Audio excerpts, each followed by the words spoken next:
Okay, so this is the video for those who are saying Mount Everest is not possible in a 30 or 40k max to max.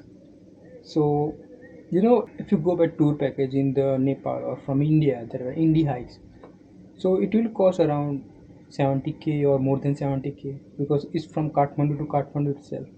You have to be add on your India to Kathmandu flights or Kathmandu to Lukla, which is very expensive. Suppose most of the flight are costing you 10,000 to the India to Kathmandu, so there is a must layover on the Delhi. So chances are very high you got a cheap price from the Delhi and Kathmandu. And from the Lukla, it's from the Kathmandu to Lukla. There are two airports, Ramechhap and the Lukla, the Kathmandu airport.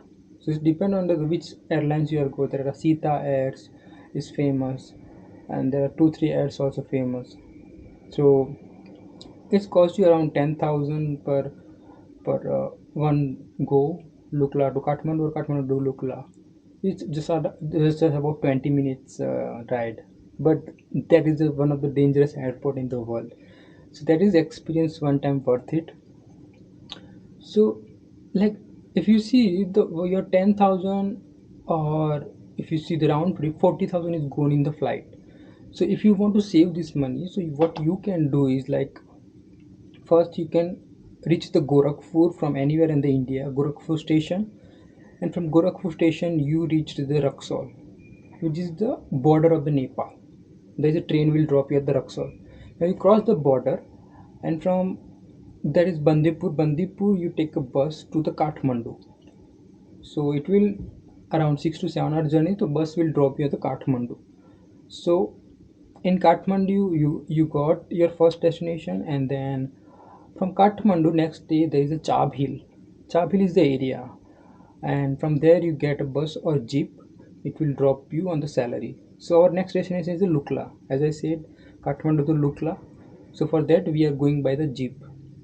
So jeep will drop you Salleri, and next day from Salleri you have to go to the Thamdanda or Karikola, which is the second stop, and from there you have to do trekking. So if you go by flight, you will reach within half an hour on one day, but if you go by the road, it will add on extra 2 3 days in your trip. If you have time and you want to see the village of the Nepal, then go to the by road. And this time we are going that same thing, going by road. I mean, yeah, it's add on 2 3 days, but which is okay. We are pre-planned for that thing, and your trip will start on the Lukla as official. So, in return, you can come same route or you can come by flight also. It's up to you. So this is how you can, uh, you know, like save the money or save the main price of the thing, and that's it. Thank you.